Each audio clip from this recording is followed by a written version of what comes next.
はい、こんにちは。このような年季が入った古材を使ってヴィンテージ風の DIY をすることも皆さんあるかと思うんですけど、一般的に市販されている古材を使うと価格が高かったり、好きなサイズがなかったり、カットした小口が真新しくアンバランスな仕上がりになることもあるかと思います。なので今回は新品の木材をヴィンテージ感ある古材風に作っていくエイジング加工のやり方と塗料の作り方について解説していこうかと思います。それではやっていきましょう。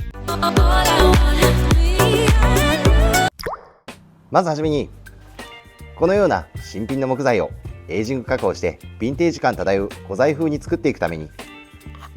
今回は木材にペイントする塗料を作っていこうかと思うんですけど、ペイントを作る材料は食品用のお酢、これとスチールウール、それと食品用の紅茶、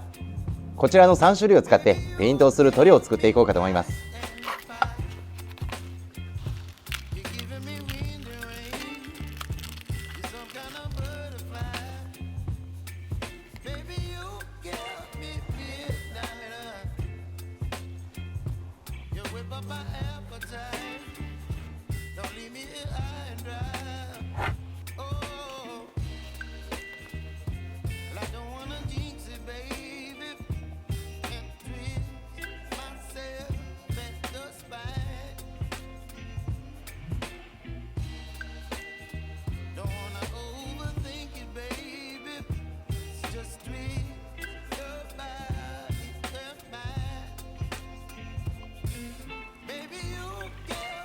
このように作り方は簡単で、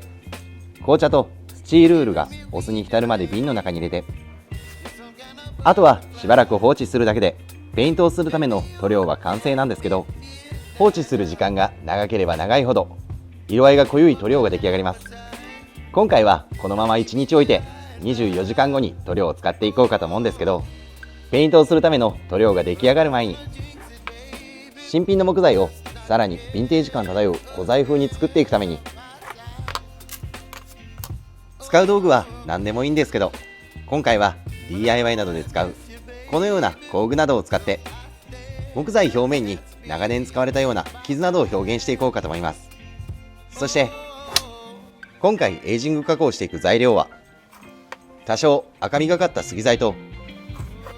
DIY でよく使われるこちらの白みがかった SPF 材、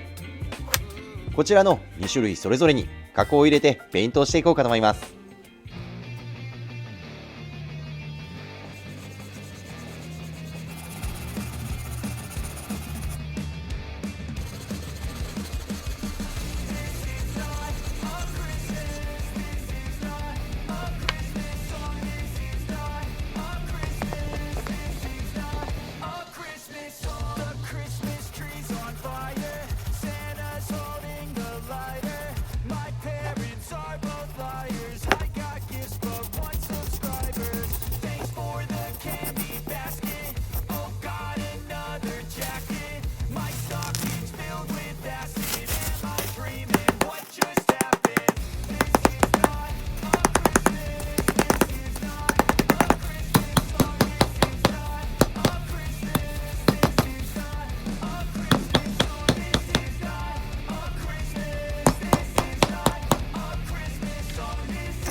このようにワイヤーブラシでこすって柔らかいところに小傷を入れたり、ビスを上から叩いて木材にへこみ傷を入れたり、マイナスドライバーなどを使って引っかいたり、金槌を使って表面の部分や角の部分を重点的に叩いて木材全体にダメージ感がある古材風の表情を作っていきました。そして先ほど作った塗料が24時間後にはお酢の色も随分と濃ゆい茶色になりましたので、漬け込んでいた中のスチールールと紅茶を取り出します。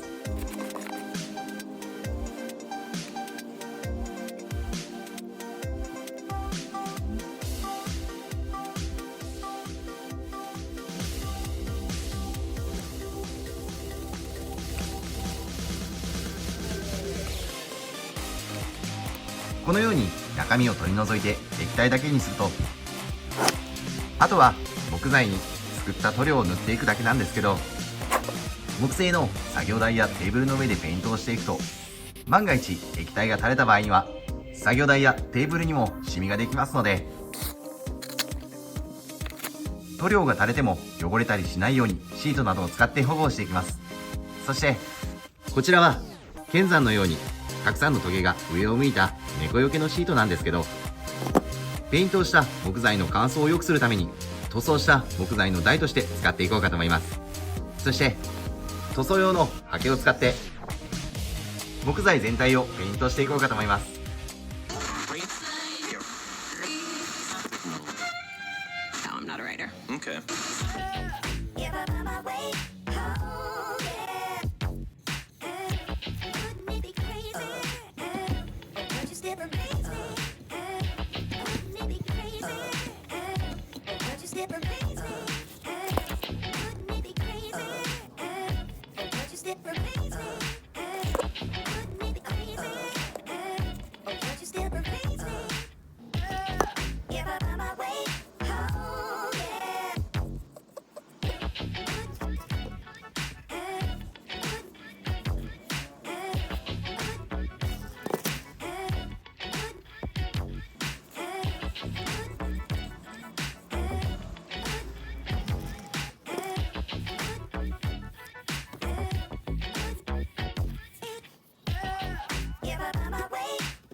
このように杉材と SPF 材のそれぞれの表面全体に塗料をペイントしていきました。あとはこちらの木材がきちんと乾燥するまで丸1日置いていきたいと思います。このように塗料を塗って1日置くと表面の色が随分と変化してヴィンテージ感漂う古材風の木材が出来上がりました。そして2種類の木材は杉材に塗った方が濃ゆく黒くなり、 SPF 材の方が色が薄くなりました。そしてこちらの2種類の色の出方の違いについてなんですけど、今回作った自作の塗料はお酢の中にスチールウールをつけて木材に塗っていくことで、木材に含まれるタンニンと鉄が化学反応を起こしてこのような古材風の仕上がりとなります。なので木材に含まれているタンニンの量によって木材の色の変化に違いが出ます。そして作成して2日目の塗料をよく見ると、木材に塗った1日目に比べると塗料の色もさらに濃ゆくなった黒ずんだ色となったんですけど、塗料の中に紅茶を入れることでタンニンの量を増やして意図的に木材に濃い色が出るようにしてました。そしてエイジングペイントをする塗料の色を薄くするときはあえて紅茶を入れなかったり、スチールウールをお酢につける時間を短くすることによって色を薄くすることもできます。今回はこのように新品の木材をヴィンテージ感漂う古材風に作っていくためのエイジング加工のやり方、塗料の作り方について解説をしていきました。ぜひね、アンティークな DIY を楽しみたいとき、本物の古材を購入するよりも価格を安く抑えて、好きな木材のサイズでカットなどの加工の後にペイントをすることでバランスの取れた表現となり、ペイントしてすぐはお酢の匂いがちょっとだけ気になるんですけど、数日経ったらお酢の匂いもきちんと消えて、使う塗料も購入しやすい材料で比較的安く作れるかと思いますので、